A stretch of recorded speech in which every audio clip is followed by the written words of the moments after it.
Move fast, spread out, and stay clear of open beach. Port side, you're with Pal. Starboard, you're with me. Head for cover and get to the shingle. I'll see you on the beach.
Imagine this being the first mission with which you are introduced to the franchise as a kid when you came to see your family and friends. You are on a landing ship with a small squad of soldiers about to land on the Omaha beach, and you keep dying because you don't know what to do. Well, my friend thought it would be funny for me to try and play the game in that mission specifically without any previous experience or the tutorial, and after seeing me struggle, he told me to stop, and then he started me from a new campaign. Problem was, at that time, I did not speak English as horribly as I do these days, and so I had no idea what I was doing most of the time, and it took me ages before I got my hands at the same game years later. In the meantime, as I was getting older, my passion for video games was always there, as with crappy system, which was always some sort of refurbished computer from the office with inserted better graphics card, I was never able to experience the new games. While my friends were playing Warcraft Frozen Throne, I was stuck playing Age of Empires 2. But when I got older, I got eventually better computer, and my mom's colleague at work saw me there always coming when I was on the internet and I was playing the Flash games, which at that time were in their infancy. May they rest in pieces. However, he saw me always playing shooters and such, so he approached me and told me to try this at home. And that was the day I was introduced to Call of Duty.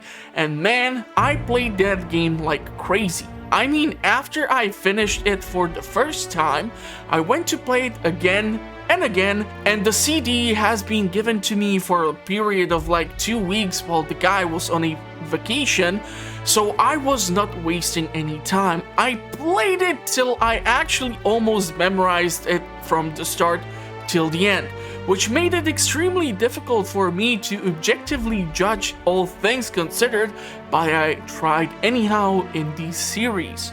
So after I returned the game, it took again some time for me to reacquire the title and play it some more, and that is why this is going to be so far the toughest comparison video I will be making as of today, as I have really fond memories of the two franchises before they were turned into, well, the nightmares that are Activision and EA games.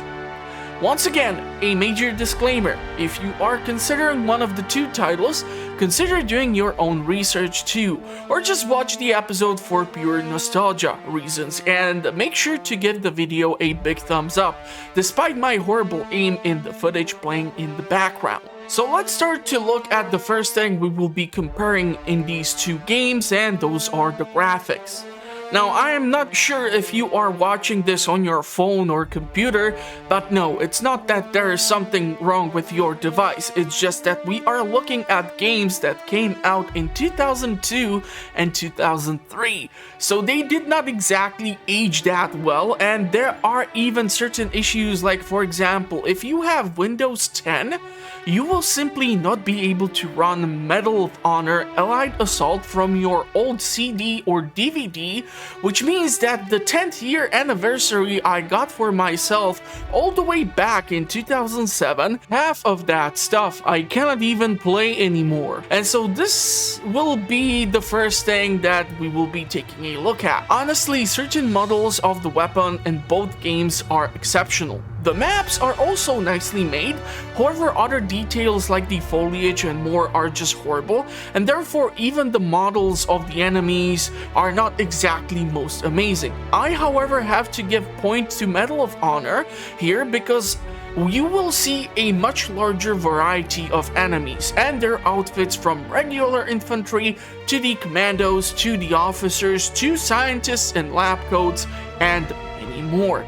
In Call of Duty, in the meantime, it does not have as much of a rich variation. Number 2, audio. Okay, well, both games honestly have good sound for the weapons, as they react really well and there are no delays whatsoever on the gunshots. Soundtrack, however, I have to give a big pointer to Medal of Honor.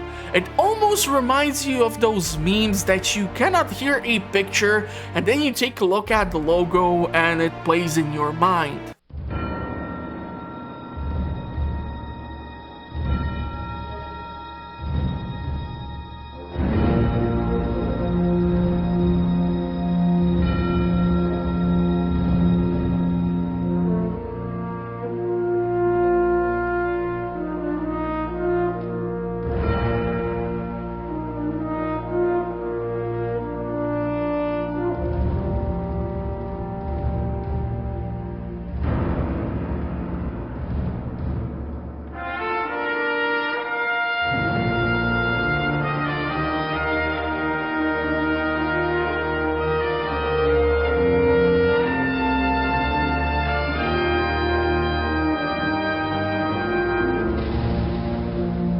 Number 3, ease of being obtained, because these games are now older.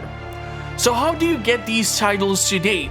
Legally, no Pirate Bay proxy because we are responsible and we are trying to show some love to our developers. Well, Call of Duty is fairly simple actually, as Steam has got you covered.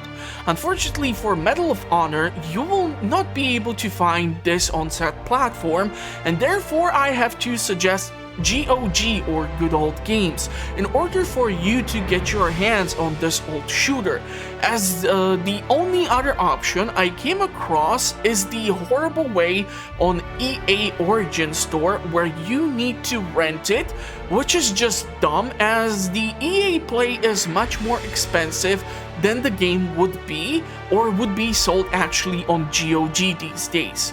So I cannot recommend the EA Play or Origin Store.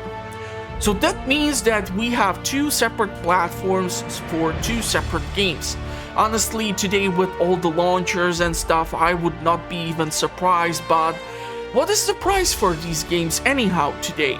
Well, shockingly, Call of Duty, if you manage to find it in the list of all the horrible DLCs of weapon skins for on Steam, it goes for around $14.99, and Medal of Honor on Good Old Games goes for $8.40. However, you get the Allied Assault chest, so that includes two DLCs, the Spearhead and Breakthrough. So that is quite the bargain. However, keep an eye out on the discount and sales, as these games are often discounted. And I was even able to acquire Medal of Honor for like €2 actually, and it was just a middle of a September because they gave me a discount on it on a GOG. So just a heads up. Number 4, game time and story. So what do you get exactly for the value that the two platforms are asking for? This is a really important part I'm sure all of you are interested in, right? Well, for the value you will get, and I will be mostly focusing on the single player campaign for the video. Sure, there is multiplayer, but that is not something you can hope on these days, as they used to be based on LAN connections and the servers are not as active, as today the studios support their newer titles. So in Call of Duty, single player is around 7 hours of gameplay time, and based on the difficulty, of course, which you decide to go for. And with Medal of Honor, you are also looking around 7 hours of gameplay as well. However, keep in mind that you get 2 additional DLCs. So in the department for the price asked, you are definitely getting more. Just keep in mind that the DLCs did not come out, however, a year or so later, so do not expect that much of a graphical improvement. So here I have to give a point to Medal of Honor, but what exactly do you get in those 7 hours of game time? Well, both games follow a story, or rather bits and pieces rather, than a continuous story, so you will be jumping from a place to place, from battlefield to battlefield, and here I feel confused about the title Medal of Honor Allied Assault, as it feels more like it should be called Behind Enemy Lines, as you are following a story of a single soldier who is always infiltrating places, freeing up hostages, or sabotaging factories, or stealing submarine plants. So I would rather call it Behind Enemy Lines, as it certainly makes a whole lot more sense to me. In the meantime, Call of Duty does not have any subtitle, however it would feel like the Allied Assault much more suits this game, as you will be working with UK, US and USSR forces visiting both fronts. Therefore, thanks to the variety of missions and the story, I have to give props to Call of Duty, as you will be participating in D-Day as one of the airborne infantry troopers, you will be part of a Russian tank armored assault, and even the part of the assault on Reichstag in Berlin. One thing which, however, pisses me off about the entire franchise is how you will be infiltrating the battleship Tirpitz to sabotage it, along with Captain Price, who gets killed in said mission. Yet for some reason, Infinity Ward and Activision had some strange issue remembering that, as he reappears in Call of Duty 2, even in the Modern Warfare franchise, even Black Ops, and even some of the other ones. So just let the poor man rest at the bottom of the ocean inside of that beautiful battleship, for Christ's sake, and come up with an original character. Number 5, Gunplay. So except of that, I would have to give a point to Call of Duty for the overall variety, as you will get a whole lot more locations to explore, and because the game came out later, the gunplay is much more responsive and enemies react well to the bullets if you know how to aim. From headshots to body shots to shooting someone into foot, you will see appropriate reaction. Medal of Honor tends to be a whole lot more all over the place, as headshots from a sniper rifle can sometimes knock off the enemy helmet from the enemy soldier, and then the soldier will live and start shooting at you. However, I have to admit that for the age of the games, both present amazing reaction of enemies responding to the wounds inflicted to them as they try to get back up and fight some more. In Medal of Honor, they go so far as to lay on their back and pull out a pistol to try and fire last couple of shots defending themselves. Unfortunately, however, Medal of Honor suffers from a large variety of strange reactions to the wounds, and I was amazed they were actually trying to go for stealth. Yes, stealth, believe it or not. From either pretending to be a German officer showing papers to anyone, reminding you of the Inglorious Bastard scenes from the cinema where they are trying to pronounce the name of the camera assistant. Antonio Margareti. Ancora? Margarete. Un'altra volta, ma adesso vorrei proprio sentire la musica delle parole. Margarete. You will be given a pistol with a silencer, and this is where you will experience the fact that the game is older and not perfect. As if you shoot the enemy in torso or lower body, you get a kill. However, if you try to execute a headshot, chances are they feel the impact of the bullet, but it does not kill them, or it has some weird twitch reaction and then they sound the alarm or shoot back at you.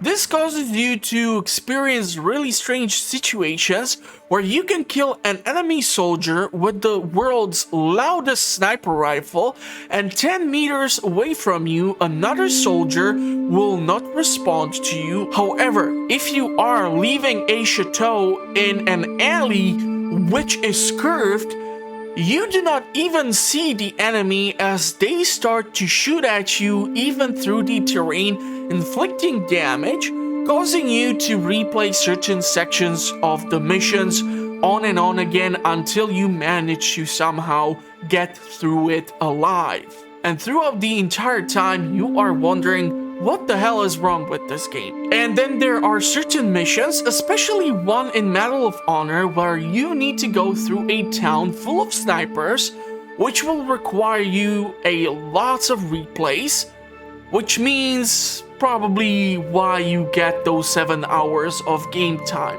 Number 6. Mission variations. Okay, so this is why it might be a bit harder to objectively judge the two games so much, as a lot of them share the same missions, like trying to sneak through a forest in order to reach some place. However, while in Call of Duty, you will see more of the enemies in green camouflage, it will be easier to spot most of them. However, in Medal of Honor, due to the pixelation of the foliage and the color of camouflage on the enemy, and the fact that the enemy sees you before you see them, you will be quite often under fire before you acquire visual on them, creating a lot of rage quit opportunities.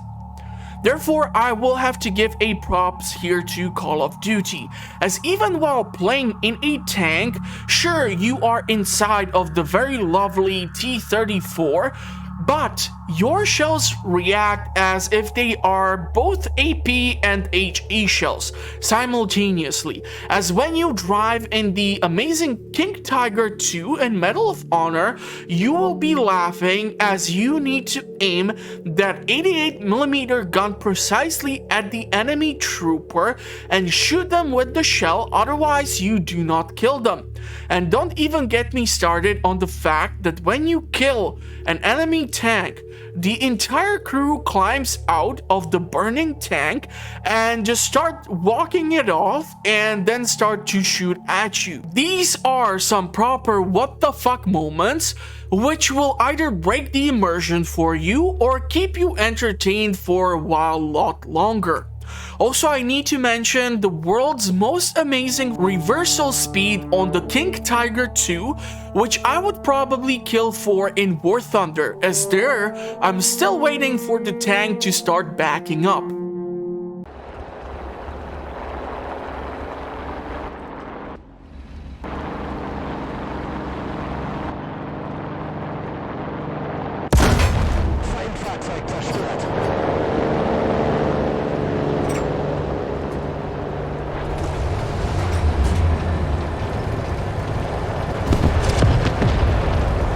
And this brings me to another thing which I noticed during my time with Medal of Honor, and that is how extremely spongy the enemy can be.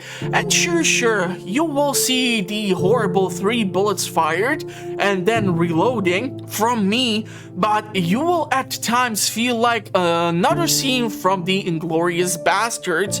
You guys remember the one scene where they got to Adolf in the cinema and they just keep shooting the body over and over?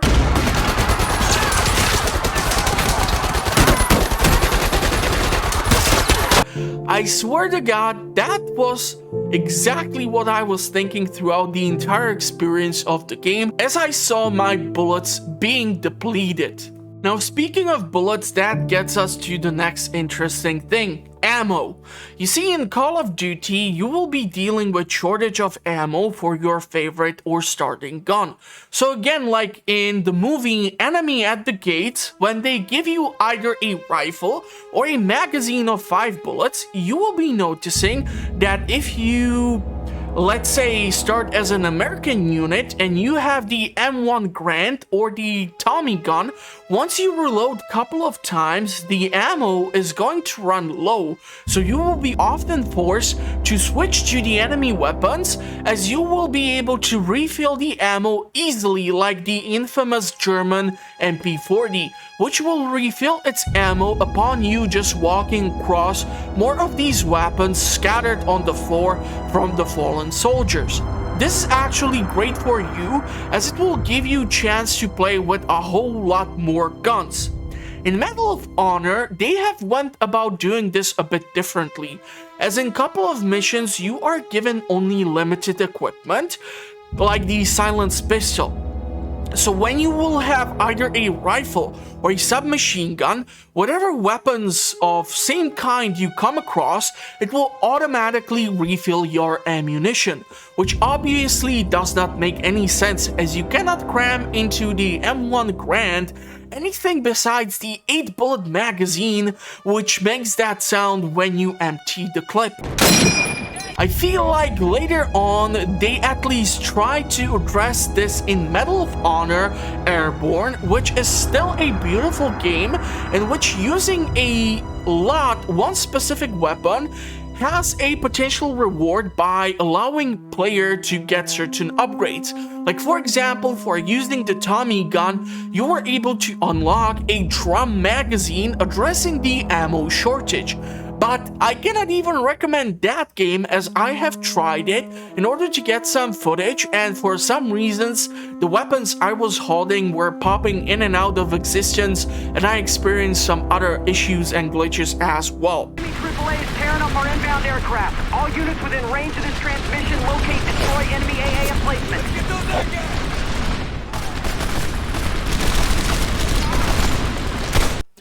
I'm guessing the age of these games is truly starting to show. One more interesting thing, in Medal of Honor, at the end of the missions, you actually get a score, which even shows you how your shooting is, which is your preferred weapon for said mission, and where you tend to shoot the enemy primarily. I have had very mixed results, finding out that through the scope of a sniper rifle, I had the best results, guaranteeing that the enemy soldier would sit down and shut up. Therefore, both games offer a lot of interesting options. Question is, which one do you prefer?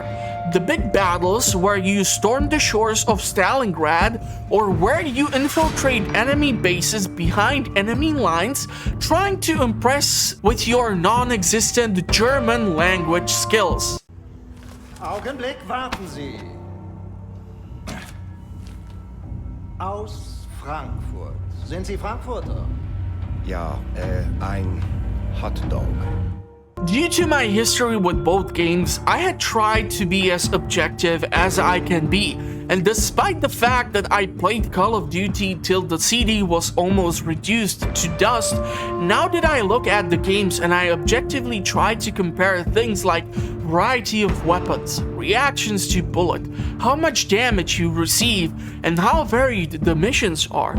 Both games offer large offensives or sneaking into bases, or the railroad missions where you are being stationary and you shoot everything, and here surprisingly both games offer you an option to end up in an airfield shooting up flying and stationary planes. Overall, after trying to compare the both games objectively, I will have to give the win to Call of Duty only due to a couple of reasons, such as playing with the UK, US, and USSR forces, chances to experience large variety of weapons and locations in which you can find yourself, as thanks to the games, we both are able to experience what it might have been to participate in those movies I mentioned before. However, due to certain issues with Medal of Honor, I cannot really recommend it over the Call of Duty, as the experience will be mixed all over the place, as even shooting the silenced weapon can cause the enemies to start shooting at you, while unloading the unsilenced weapon will not trigger the next guard to start moving. Overall, both games are amazing classics, which at the end of the day, played once every couple of years, would be amazing experience. However, if you are the younger crowd, it is hard to recommend these titles to anyone who is not over the age of 28, as I'm not sure you would really have as much fun. However, I cannot also recommend the latest titles from the two developers, as Activision and EA have been recently known to do quite the horrendous job, but amazingly and surprisingly, these two games from days gone by will give you an amazing experience. Question is, which one would you prefer yourself? I just hope you did enjoy this video, as I do have ideas for more with the series, but it's going to take time to get the footage for them. So in the meantime, make sure to give this video a big thumbs up, and also check out the playlist, and if you are not yet subscribed, make sure to subscribe and hit the notification bell, as only this way you will be able to find out when the next one will be released.